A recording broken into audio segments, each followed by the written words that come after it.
Welcome to Natural Habitat Adventures Daily Dose of Nature. Today's topic Madagascar's Wild Wonders Exploring the Eighth Continent, presented by NatHab Expedition Leader Matt Meyer. I'm your host, Rob Mess. Thank you for being here with us today. Matt, take it away. Thanks, Rob. Good evening, everyone, or good day, everyone, from wherever you are in the world. Um, it's great to be back here again. I don't host these as often as I used to. And tonight I get to speak about one of my favorite places in Africa, if not in the world, Madagascar. Looking forward to getting out there this year in a couple of months and exploring one of our two new itineraries or additions to itineraries, which we'll chat about tonight. So tonight we'll just go over the three Madagascar trips that we offer and give you a little bit of insight and intel in those and some information about them, and then give you a chance to answer some questions or have me answer some questions for you. Firstly, from after Rob, thank you to NatHab for having me. It's always great, and to our partnership with the WWF, now spanning over 20 years in Madagascar, has been a huge conservation success story. And in that partnership with the WWF has helped conserve a lot of these places and creatures. So this is me. I've been with NatHab now going on 10 seasons. I span across two continents. I do East and Southern Africa and Madagascar and Australia as well. And I do thoroughly enjoy my job. And getting to go to cool places like Madagascar is one of the reasons why I do. So a brief little history about Madagascar, the fourth largest island in the world, often nicknamed the eighth continent. It sits off the east coast of southern East Africa, you could call it. But it was actually connected to India after it was connected to Africa. It's been apart from Africa for about 180 million years or so. And it's one of the reasons why there's such unique and diverse wildlife on this continent or on this island. It's because it's been completely separated from any mainland continental area for a good 80 odd million years. So just briefly, our two longer trips, we run the typical wildlife adventure, which is a 13-day itinerary. We spend the first night in Tana, the capital city of Antananarivo, and then we head into the central eastern highland rainforest of Andasibe, Mansadia, that park network. Then from there down south to a town called Fianarantsoa, and we head to Ranamafana National Park. We spend a couple of days there. That's another rainforest. And then from there, we head down a little bit further south into the central sort of southern plateau, where we visit Isalu and Zumbitsi national parks. A more dry climate down there compared to the rainforests of the east. And then in our photo expedition, which is a new addition for this year, we head all the way down to the west coast to a little town, we fly down to Tulia, and then we head up the coast a little bit to a town called Ifati, and we're there for one night to photograph some beautiful baobabs and to get to see hopefully some nocturnal creatures. And then from there, we head up to Njajavi on the northwest coast, south of Majanga Bay. And we spend our last 3 nights there in this spectacular WWF run, as well as the private run reserve of about 17,000 odd acres. And so we're almost the only people there when we're there. I mean, it's a hotel of about 20, 25 rooms, and we take up at least half of those most of the time. So a really fantastic way to finish a trip. And so both of these trips, the wildlife adventure as well as the photo expedition, take that same routing, with the exception of the photo expedition having that extra night down in Ifati, where the regular wildlife adventure doesn't go down there. Okay, so just a couple of things that we can expect to see along the way. Madagascar is this diverse island where you can go from these rice paddy terraced hills up in the northeast and the east coast, where you've got cattle going through rice paddies, almost like somewhere in Southeast Asia, and then you go down into the southwest, and it feels like you're in the plains of the central Serengeti, where it's big open plains and lots of livestock being herded down there by the Bara people, which is one of the ethnic groups of Madagascar. So huge diversity in landscapes and climate across the island. And in that, there's diversity in the wildlife that we get to see. So the largest of the lemurs that we hope to encounter in our trip is called the Indri. And this is an animal that sits about that, maybe that tall, about 3 feet or so in that sitting posture. It is also one of the few lemurs that doesn't have a big long tail. It's got this tiny little short tail, so it does look a little bit odd. But these are the howlers of the forest, of the first rainforest that we get to spend time in, and you can hear them, this eerie echoing call, almost like a wail through a loud hailer.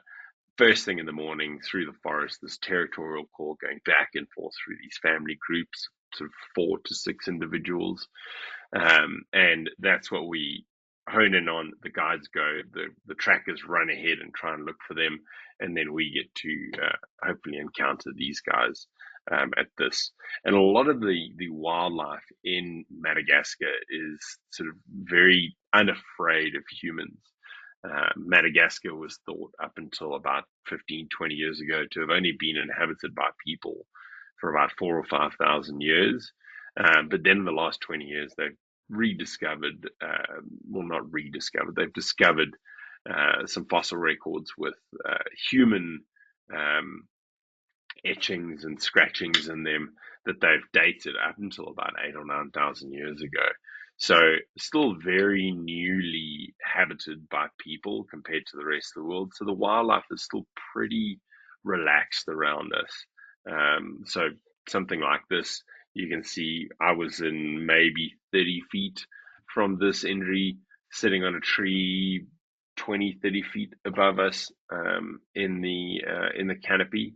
So pretty relaxed. But in saying that, you can also sometimes encounter them, not because they're afraid of us, but they just might be further away, or you're looking at an injury from 100 feet. So really, it just depends on the animal, the day, the vegetation, the weather.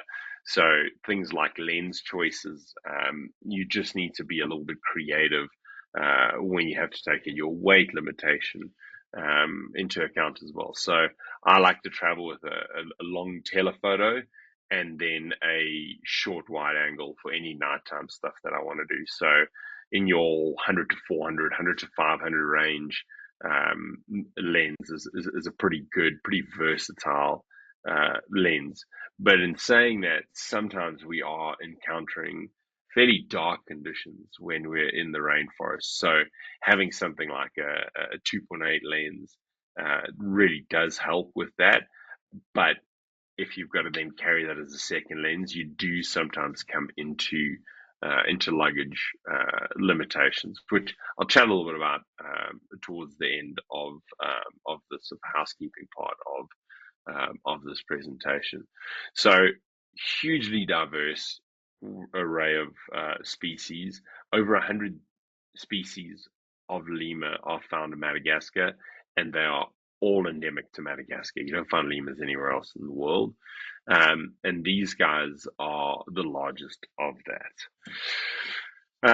And then a very diverse group of animals. So these two might look pretty similar to someone who's never seen a lemur before.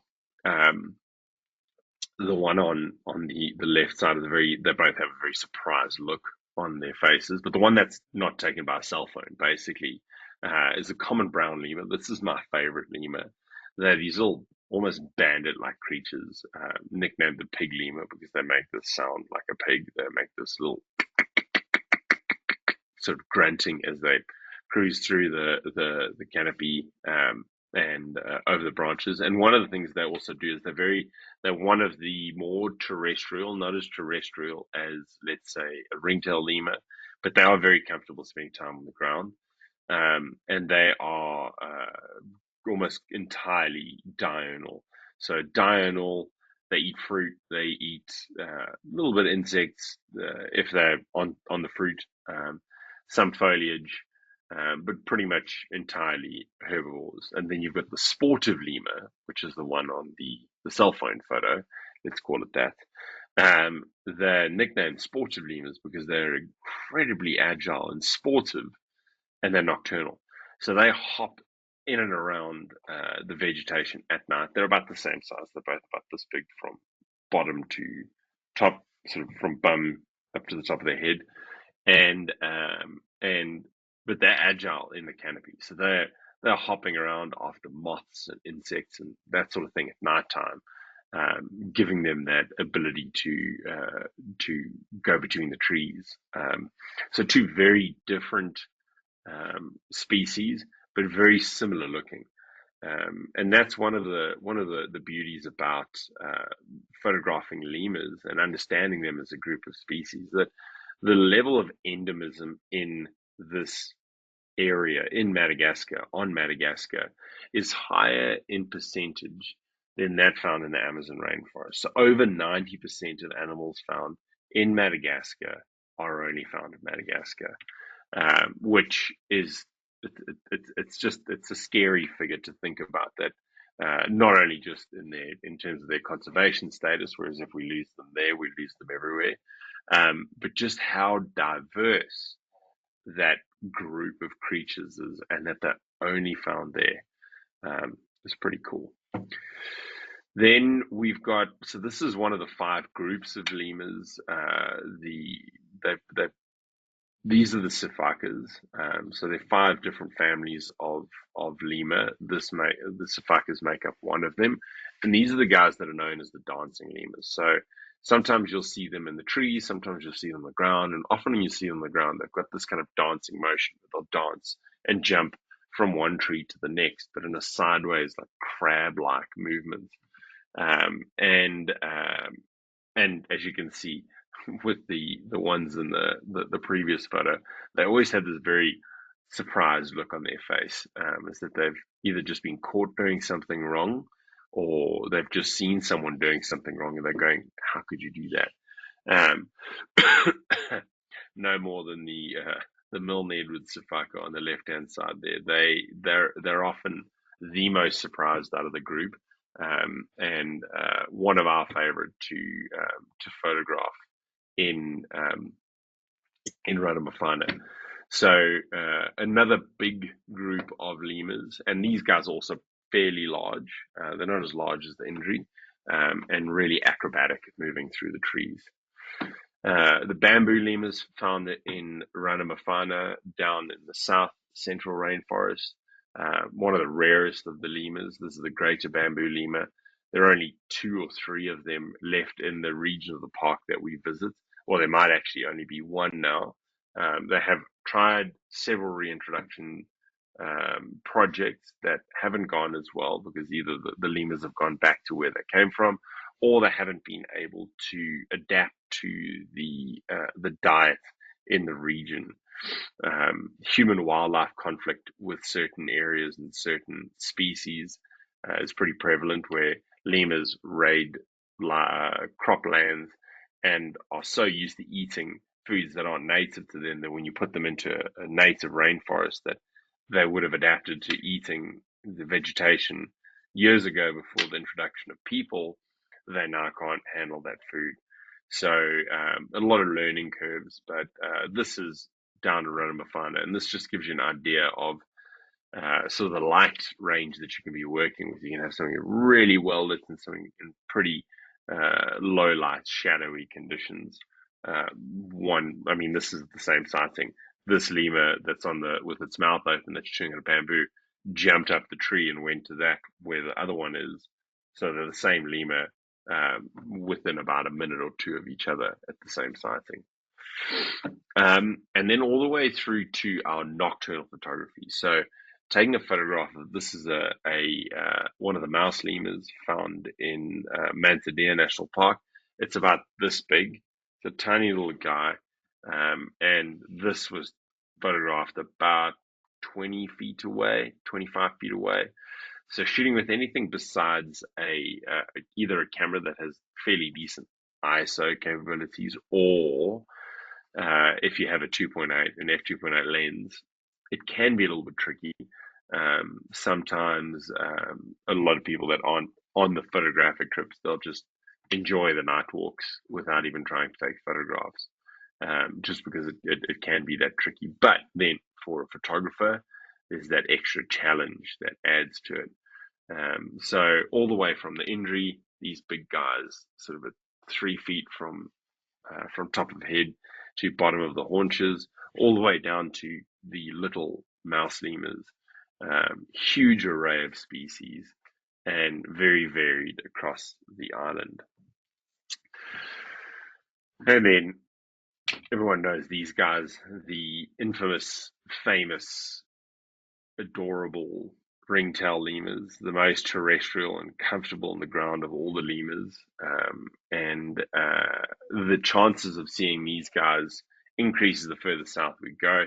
They're not fans of the rainforest, so by the time we get down to Isalu and those regions, we visit a community-run park called Anja, which sits about halfway between Ranamafana and Isalu. And this was a community that saw the value of conservation tourism, whereby they found several families of lemur living in this tiny little pocket of remnant forest that hadn't been cleared for agriculture because it was in these rocky outcrop areas, and they couldn't farm, they couldn't have rice paddies, they couldn't flood it, they couldn't do anything much with it besides plant cassava here and there between the rocks. And one of the villagers was like, well, look, there's some lemurs here. Why don't we put up a sign next to the road, invite tourists to come through and look at these lemurs? And that little project has grown from 50 community members to 500 community members. The lemur population has gone from several dozen to several hundred over the span of about 20, 25 years or so. So hugely successful community-run project, and one that we're really proud to support. And one of the reasons why in our day between Ranamafana and Isalu, while we drive, it's a full day scenic drive where we do multiple stops.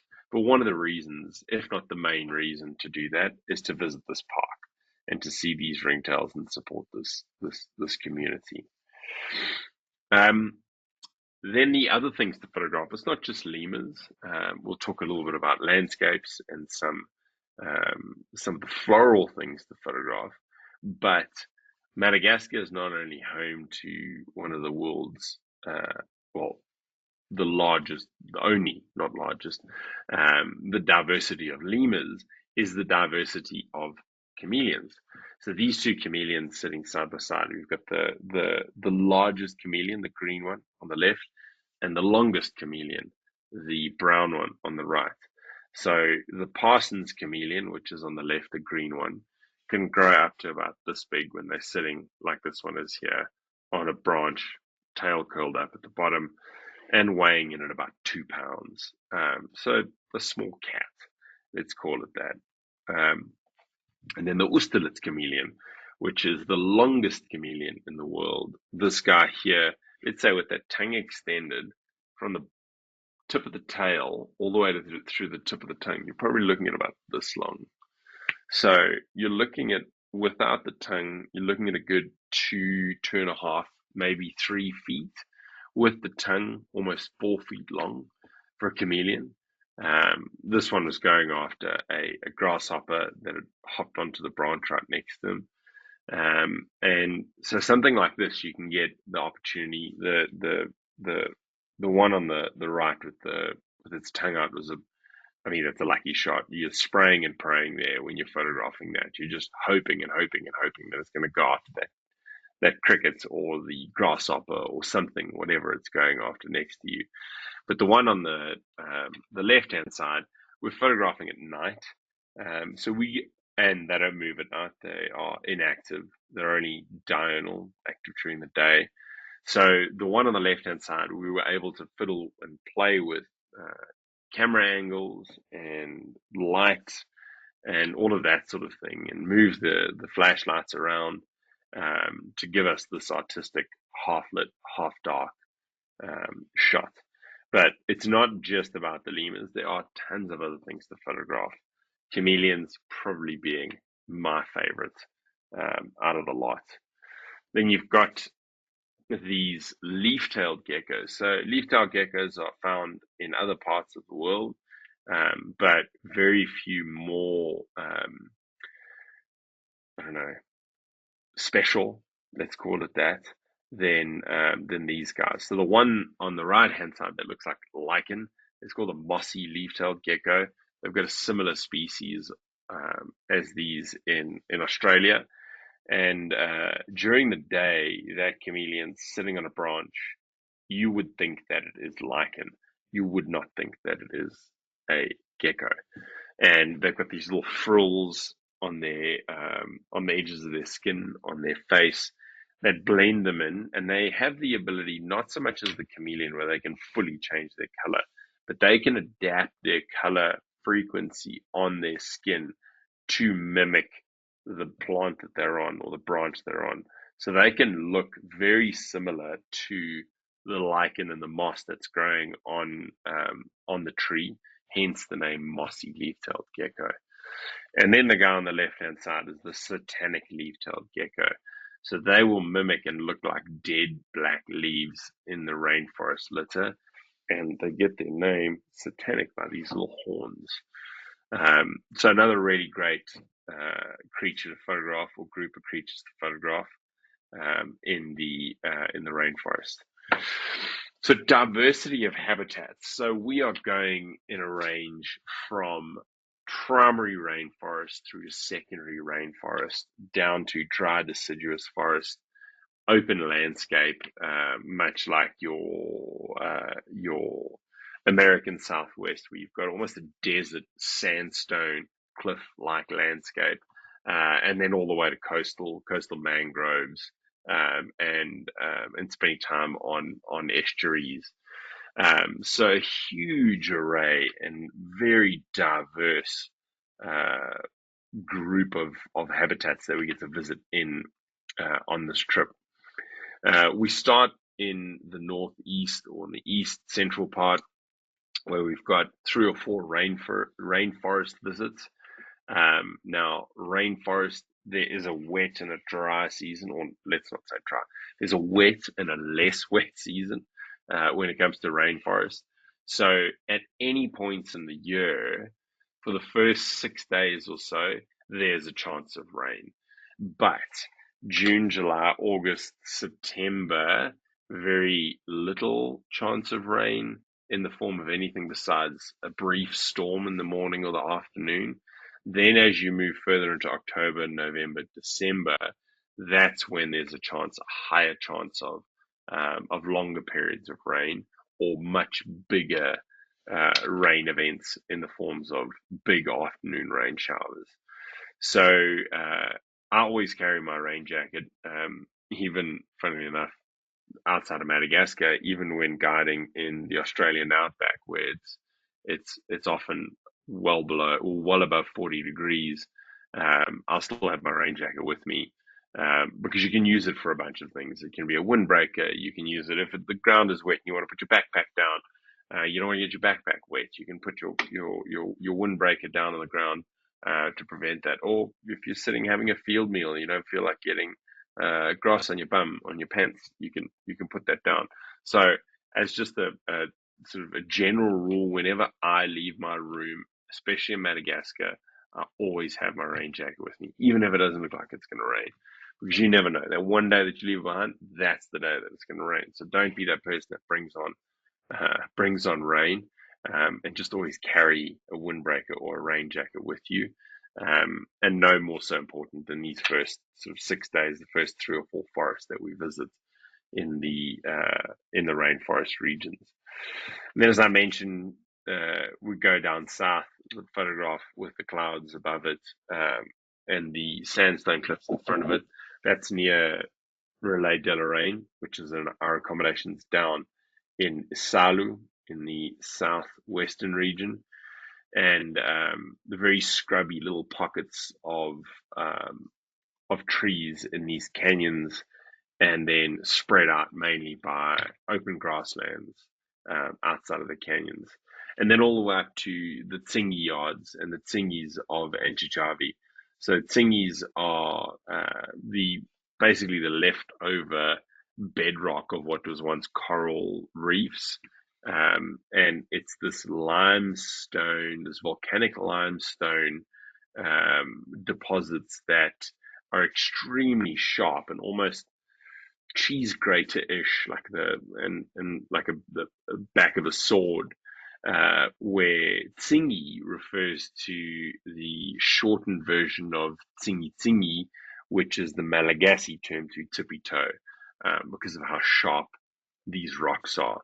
So we'll have a look at these up in the northwest, and then we also have a lot varied and diverse group of trees and plants to look at. So 3 or 4 species or 3 species of baobab potentially to be seen.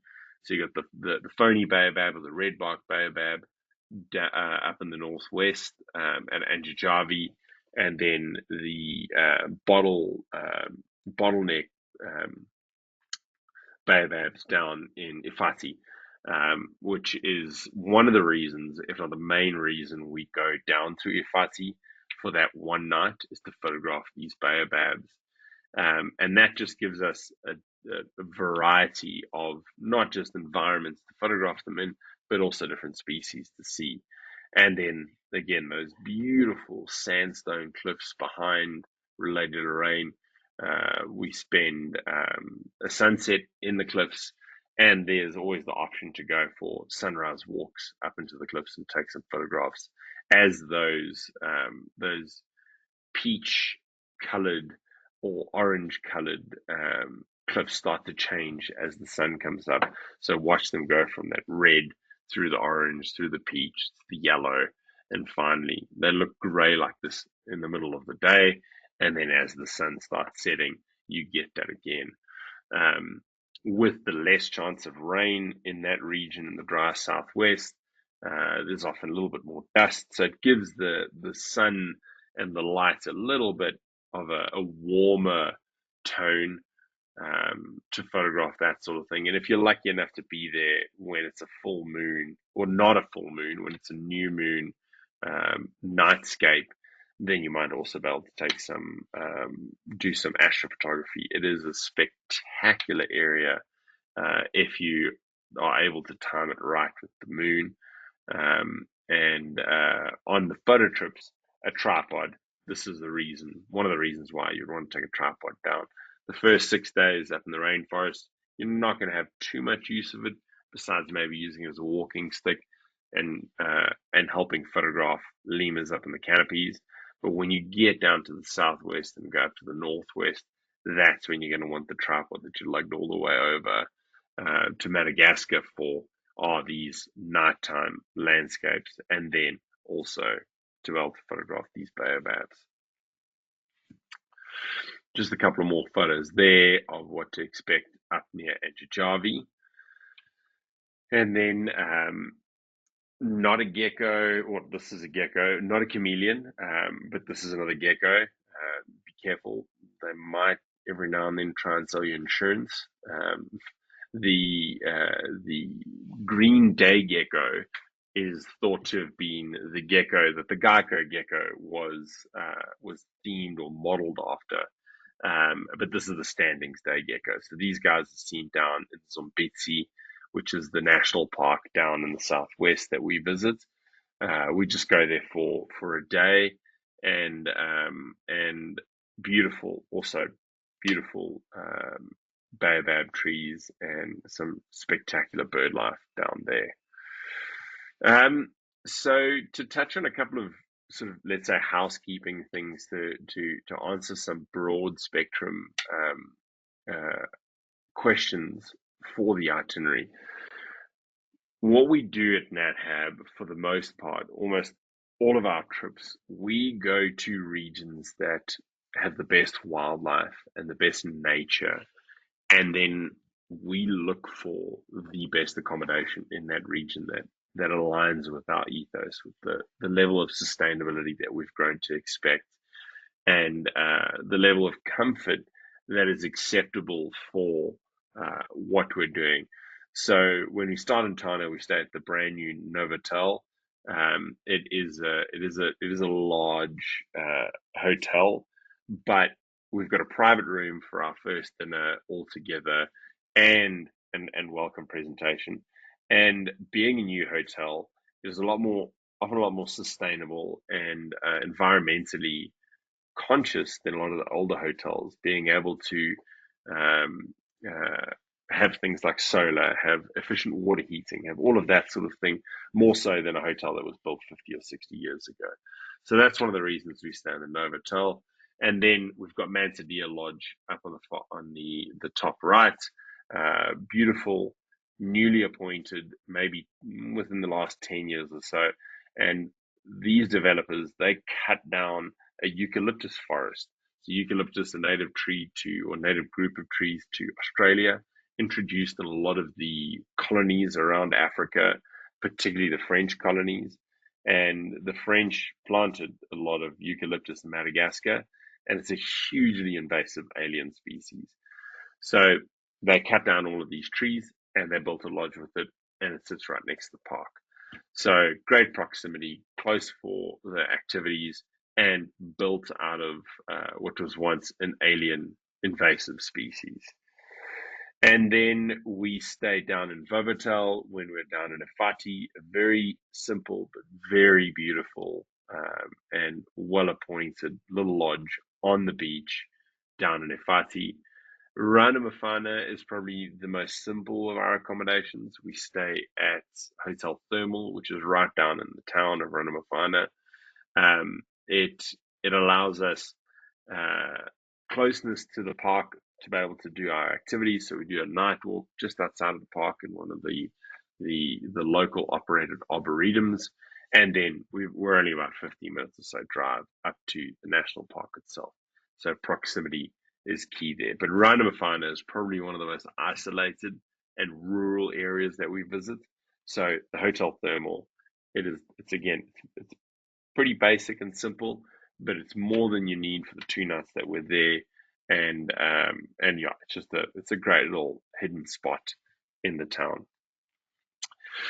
Then Relais de Lorraine, which is down in Isalu. This is one of my favorite lodges in Madagascar, if not in Africa. It was like they tried to do a Where's Waldo with the resort.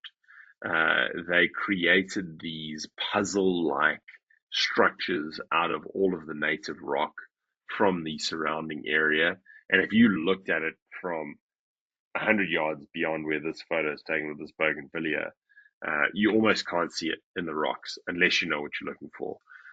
So really beautifully designed and not this obtrusive big lodge in these cliffs. And then we finish at Anjijavi, the Pearl of Madagascar, the most spectacular place. That photograph of the sunset, that's with this phone. So iPhone photography.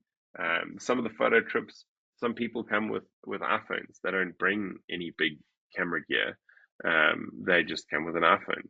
So one of the things that we do on all of our trips, and we focus on it as well in our photographic trips, is teaching you how to use your phone to take photos like that. So that's sunset, reflection off of the swimming pool at Anjijavi with the ocean in the background.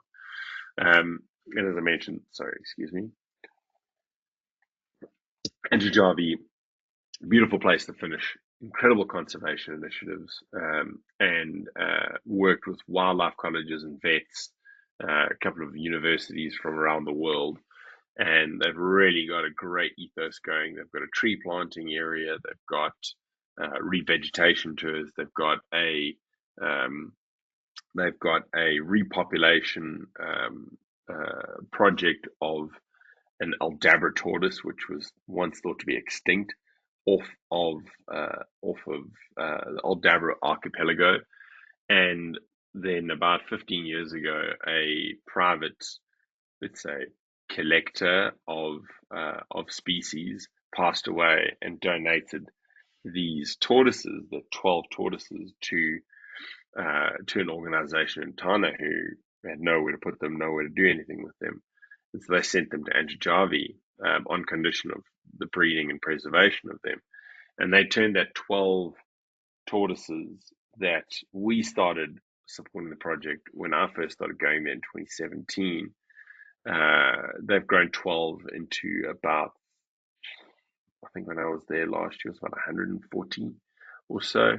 And it's much like the Galapagos tortoise. So you're looking at a tortoise that weighs 130, 140 kilos, 4 feet tall at the shoulder when it's standing up. A massive, massive tortoise. And these guys have got a project there. They've got a Fusa project. They've got an Aya project. They've got a sportive lemur or a dwarf lemur project.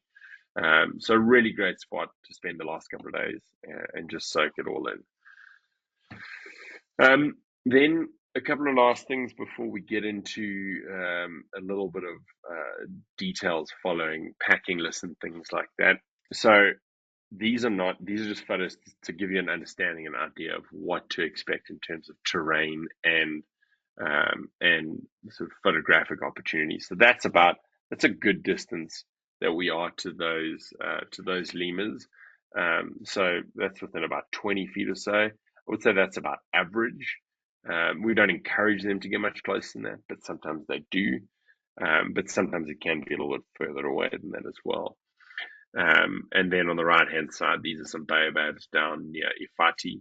So on the photo trip, we will definitely do our best, weather dependent, to try and get some sunrise or sunset times with some of these iconic trees and landscapes. Much like here, where at sunrise, you're going to have this beautiful orangey yellow, and then in the evenings at sunset, you're going to have this reddish pink, which just illuminates everything. Then quickly, this is a new trip that we're offering this year. So this is the Madagascar Explorer. Everything starts and ends in Tana, in all of our Madagascar trips. But this trip just visits two places. And when I say just, I mean it's only the number of destinations that is the gist. By no means is it the destinations itself. So two of my favorite places that you get to go to is Masawala Forest up in the north. Let's go back there, up in the northeastern peninsula. So it's just on the other side of a bay. So you fly up from Tana, get onto a boat, You've got about an hour boat ride around to the lodge. Lodge is set in these beautiful bandas on the beach, overlooking the Indian Ocean. Spectacular sunrises, and you're there for 3 or 4 days, exploring the mangroves and the marine environments, but also the forest. So Masawala National Park or National Forest is home to the red-ruffed lemur, among others, the white-faced lemur, and just an incredible biodiversity hotspot that is situated up on the northeast coast. And then down to Morondava, down to the Avenue of the Baobabs and the Kurindri. It's two extremely different areas and two spectacular destinations to combine in one short trip as the Madagascar Explorer, just for 8 days, with 3 nights at each of the two destinations, and then a night in Tana, Avenue of the Baobabs, red ruffed lemur, and then the 2 accommodations that we're staying in. And again, this is a brand new itinerary for this year. It's only going to be running a couple of times a year. Seasonality on the coast is a driving factor. You don't want to be stuck too much further beyond October, November on the far northeast coast, because that's when their storm season comes in. So one of the reasons why we visit Madagascar between May, June until about October, November is for that. Those summer thunderstorms coming through can be, they can be pretty big, pretty decent ones. So great new addition to the Madagascar team, and excited to get out there and lead this one, hopefully in the next year or so. So just a couple of things. I've got 5 minutes. I've got a little bit of a list to go through here, and then this before I open it up to some questions. So one of the things I do recommend to anyone that's coming to Madagascar is, if you can, do wear your trekking boots or your shoes, your comfortable walking shoes, whatever you're walking with or plan to walk with or hike with or trek with, on the plane with you, or pack it in your carry-on, just in case your bags show up 3 or 4 days late. It does happen. We're traveling a lot these days. Luggage goes missing. You don't want your well-worn-in hiking boots to be sitting in Amsterdam waiting for your bag to connect when you've got to go hike in a rainforest. And that's just it's happened a little bit not happened a little bit. It's happened a few times where people have arrived and they've been wearing comfortable Tevas for the flight, and their bag's been delayed, and that's what they've got to hike in. So just a little word of advice: if you can, wear them. If you can't, obviously there's nothing you can do. But if you can, wear them on the plane. That's what I recommend. And then group size. So our Madagascar Explorer is limited to 8 people. Our photo trip is limited to 8, and then our regular departure is 10. And with that, the luggage limitation goes down a little bit. So the most luggage that you'll be allowed on the trip is the photo departure, and that's to account for things like tripods, extra lenses, etc. But it's also because there's a much smaller group. So usually when you get a private charter, you have a private charter and you get X weight limit. If you divide that X by 10, you've obviously got less per person. But if it's X by 8, there's a little bit more wiggle room. The Madagascar Explorer is based on 2 scheduled flights, and so those will be a fixed weight limit. But the photo departure has more to offer.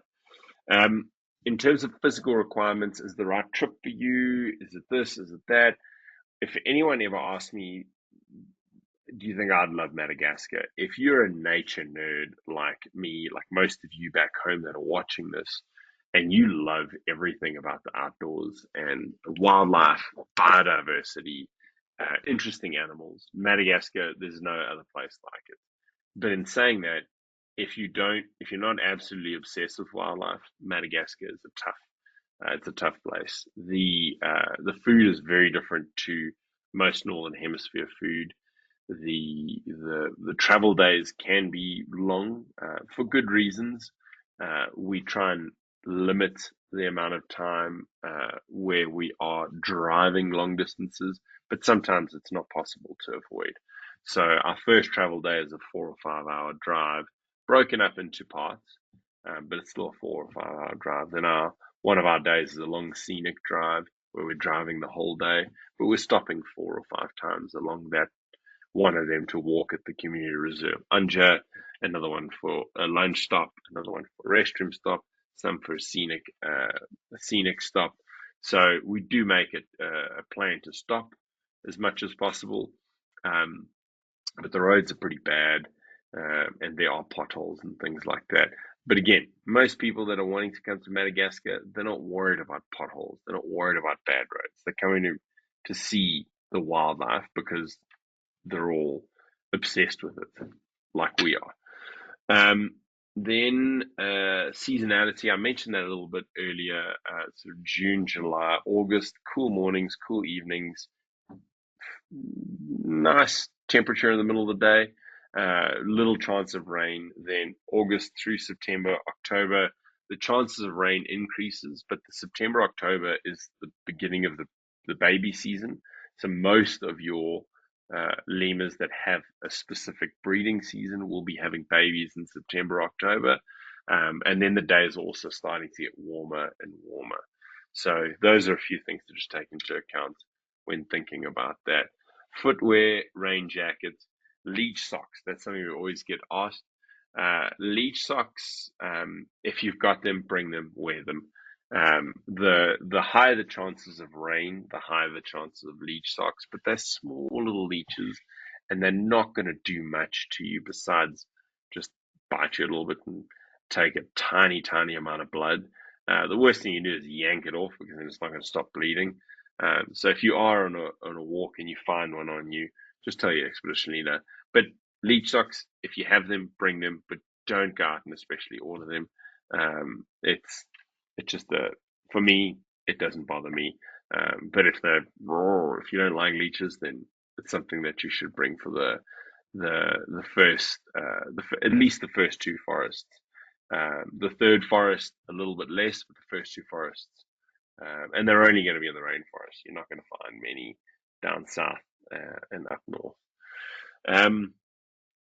And then food and water. So we don't drink any tap water in Madagascar.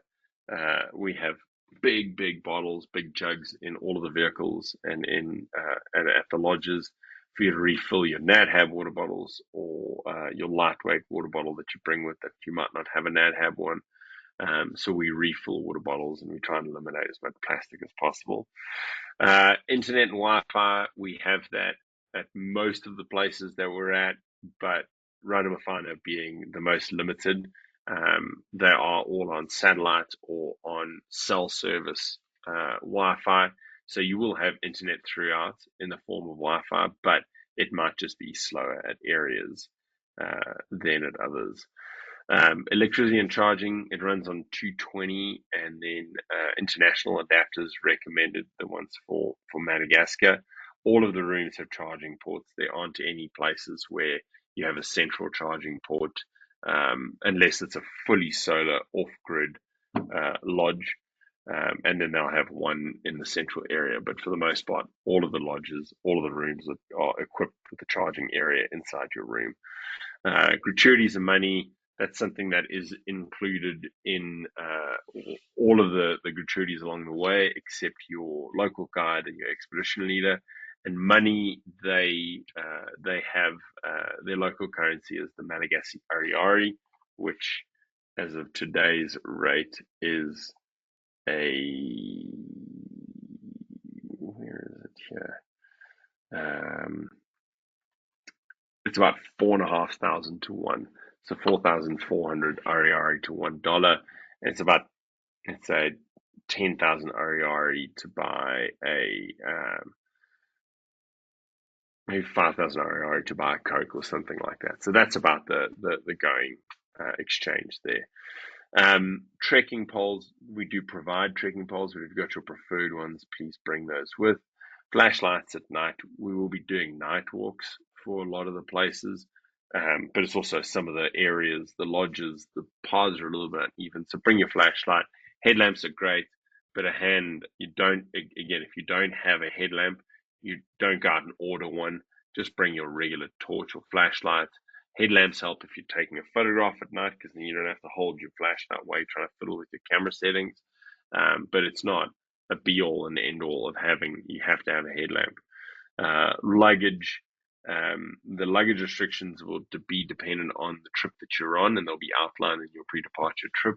But one thing to please just bring it in soft-sided duffels. We can't take these big, hard-wheeled bags because we do fly on a lot of private charters and small planes, so it's just not going to go. Safety, it's a very safe country. Very little chances of anything unsafe happening. Although the traffic does look a little bit chaotic sometimes, we've got some really great local drivers and guides that'll navigate that, and there will be locals with us throughout. So we're always safe, we're always happy, we're always having a good time. And then laundry, there's also laundry available throughout. At a few of the lodges, it's at an extra charge, but there is the ability to do laundry at least every second or third day. So you don't have to pack 14 days worth of clothes, think that you're not going to be able to do laundry. You can do laundry um, at these spots. And then camera and lenses I mentioned a little bit earlier. So I'm going to open it back up to Robert. I've given you 3 more minutes than I said I was going to give you for questions. So I hope you've got some interesting ones that I didn't answer in that. I think this is a record for me. Matt, you did terrific today. You absolutely left us plenty of time, so thank you for that. So I would like to remind everyone, if you do have questions, please feel free to submit them via the question field in your control panel. If you go to the upper right-hand corner and click on those 3 lines, you will see a bunch of boxes appear. Click on the question ones, and that's where you can submit them. All right, so let's get to some of these questions. So do we spend most of the trip? Are we going to be in vehicles? Are we going to be hiking? Can you clarify that a little for us? Yes, so the first 3 days will be split up into 2 or 3 vehicles, small SUVs. We drive from Tana into the rainforest, and we have these vehicles because a couple of the roads within the forest are dirt roads. If there's been any rain, there's lots of mud, there's lots of puddles, and so we use those to get from A to B. We do our best to get the vehicles as close to the trailhead as possible where we'll be doing our hikes. And then in the daytime, so during the day, so we'll drive from our accommodation to the park, then we'll do our hike or our trek through there, and then from there we'll drive back to our accommodations. So for the first 3 days, that's what it's like. And for this whole trip's overall rating is moderate to difficult. So we do not some really high elevation, but certainly elevation walking and hiking in forests. And if there's been any rain, it's going to be muddy. There can be uneven surfaces. Some of the sightings will require us to go off path. So there might be a little bit of bushwhacking involved on our hikes. But for the first 3 days, we're in 3 or 4 vehicles. And then from there, when we go down to Fianarantsoa, Ranamafana, Isalu, Zombitsi, we'll be in one big bus. So the whole group, everyone will get a window seat. And we just, we do this because the distances that we're driving are far further. And it's just much better to be in one vehicle than in multiple vehicles. So we'll use the bus to get from our accommodations to the national parks. We'll walk our full day in Ranamafana. We're pretty much out for the whole day. We leave our accommodations, we have breakfast in the morning, we leave our accommodations, drive up to the park, have our morning hike, have lunch at a research center close to the park, and then go for an afternoon hike, and then into a night walk if anyone's keen, followed by dinner back at the hotel. So that day can be pretty full, and then from there we do our long scenic drive, full day drive down south, and at Relais de Lorraine we'll drive back and forth to Salu and Zombitsi in the bus, and then do our walks in the park. And then at Anjajavi, we fly down to Ifati. Ifati will be in smaller vehicles back and forth from the hotel to the parks that afternoon, and then the next morning, and then we fly up to Anjajavi. At Anjajavi, we'll have the chance to go on a bay boat cruise. So we'll head up to Muramba Bay in the search for some Malagasy fish eagles. And then there's also a chance for a sunset cruise within the mangroves. If anyone's a keen snorkeler, there's the opportunity to go snorkeling there as well. And then that will also be the one place where, if you don't want to do any group activity for the 3 days that we're there, you can just go on your own walks and do your own thing. I've had people arrive and just want to sit on the beach and look at lemurs while we're there, and not want to do anything else. So that's where it's kind of a little bit more of there's a bit of flexibility, but everything's flexible. Every activity is flexible. The expedition leaders will be able to account for most things if given enough notice, but it will be a combination of driving to and from the parks, some smaller vehicles, some larger vehicles, and then a mix of high elevation, low elevation, rainforest hikes, dry canyon hikes, and forest walks down in the south, plus maybe a little bit of snorkeling. They don't have any scuba diving, but certainly snorkeling, and then some walks up there at Antajavi as well. Great. Thank you, Matt. We appreciate you clarifying that for us. What about vaccinations or medications? Anything I should know ahead of time or be prepared with ahead of time? So, I mean, anywhere in Africa, it's always recommended to have something like an anti-malarial prophylaxis. The best thing to do would be to go and consult your travel doctor. It depends on because this can change within a week of your departure, where they say, "Oh no, we need this vaccine," or "We want that, want this."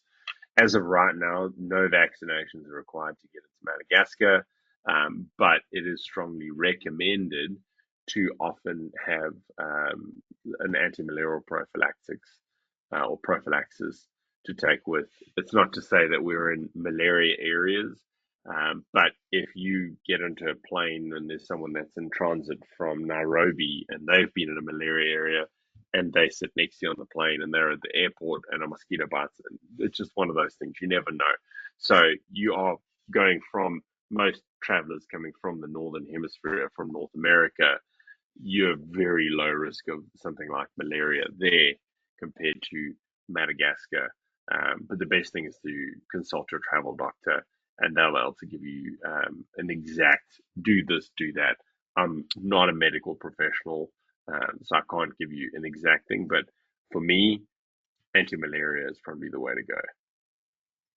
Great. Thank you, Matt. Consulting your doctor probably is the best idea. I Good will say advice. though, for medications, bring whatever medications you might need, or your preferred medications, your Advils, your Tylenols, antihistamines, and things. The one thing I do recommend adding to every uh, travel kit is activated charcoal.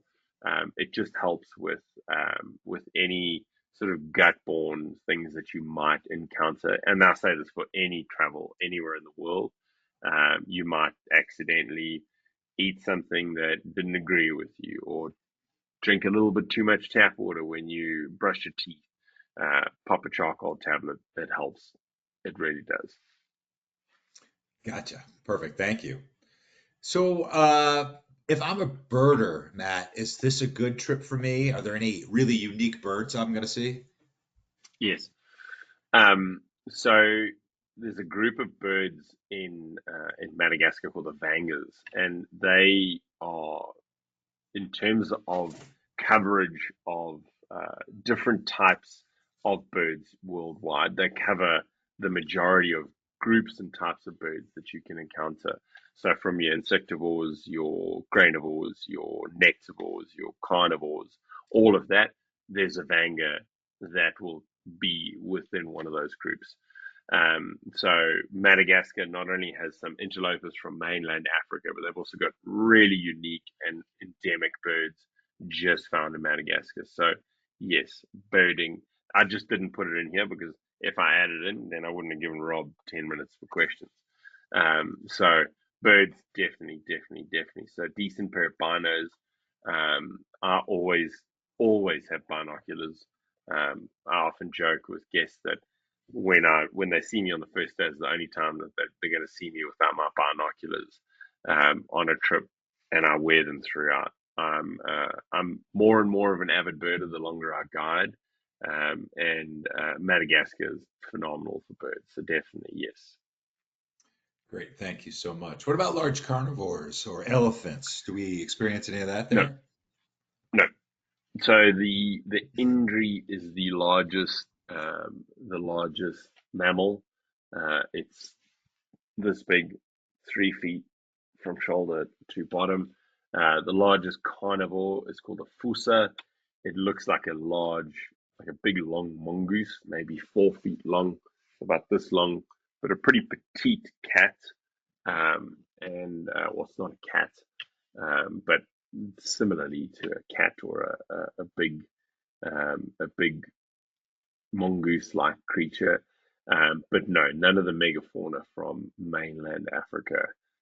There was a pygmy hippo that went extinct a couple of hundred years ago, and there are a couple of Nile crocodiles that have escaped out of crocodile breeding farms over the years, but nothing native. No. So let's switch gears a bit and talk about photography equipment for a second. Is there a lens that you recommend? Should I be bringing a macro lens or a wide angle lens? Any If you're ideas? on the photo trip, if you are on the photo departure, you have a little bit more of a weight allowance. So I wouldn't fix on one lens. On the regular departures, maybe pick two. So your a wide angle or a macro if you're really interested in macro photography, or landscapes and astrophotography, and then a zoom lens. So something in the range of your 100 to 400, 100 to 500, that range. Sometimes lemurs can be a little bit further away, but for the most part, you're shooting them fairly close. The one thing that is always a great advantage is to have a lens with as low an aperture as possible. So, like an f2.8 is a great lens to have, but then you're often confined to that 70 to 200 range unless you've got a 3 or 400 2.8.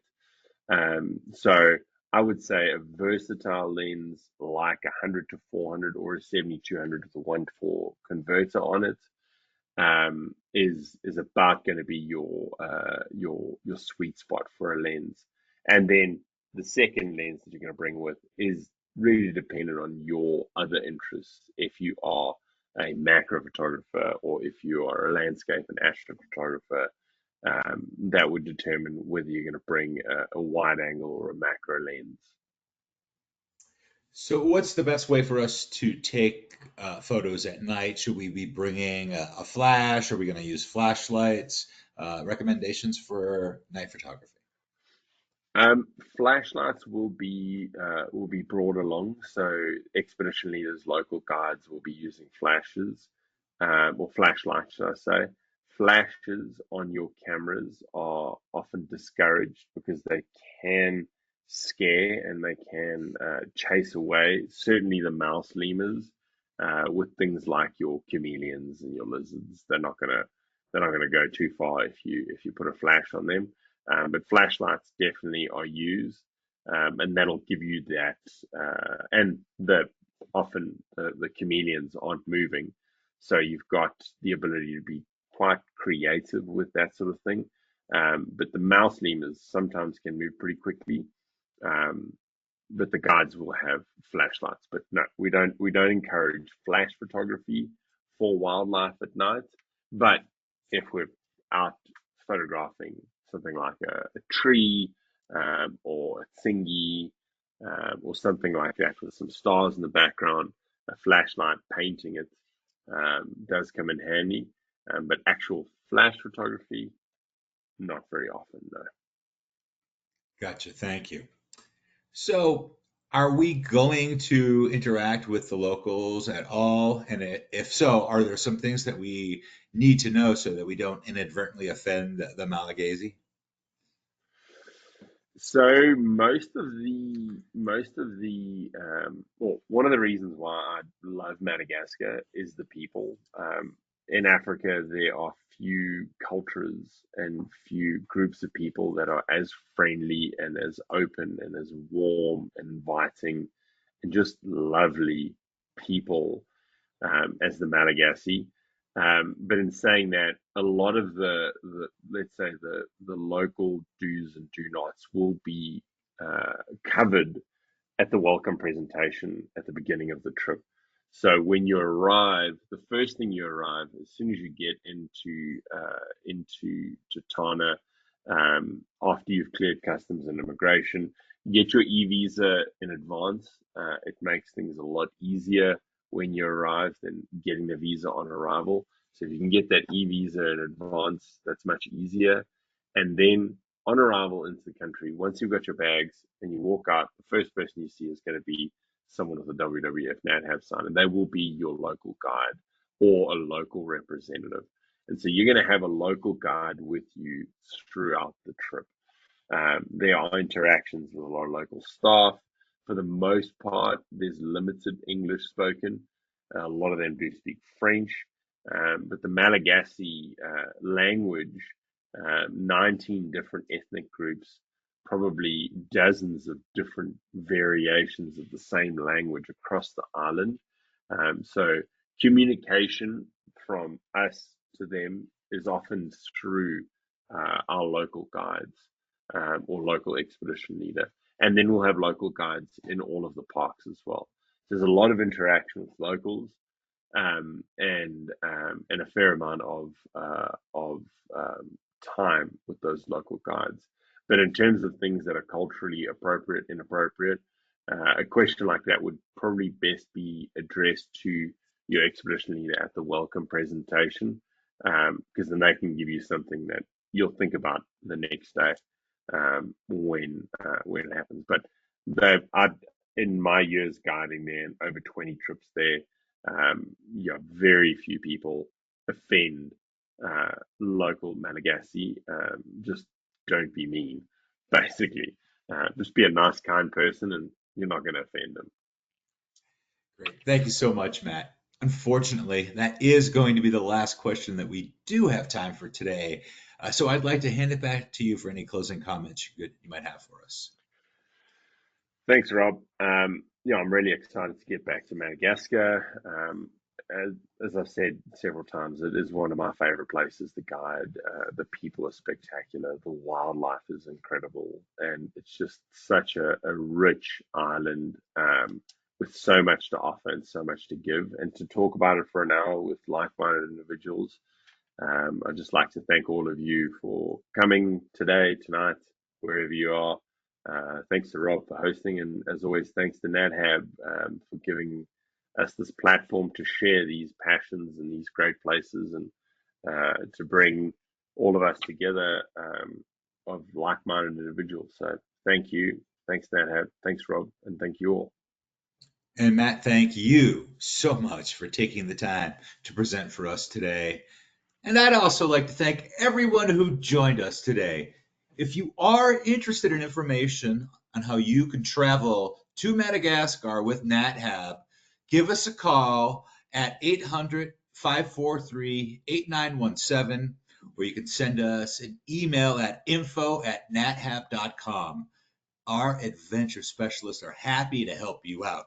They can help you book flights or book a trip anytime.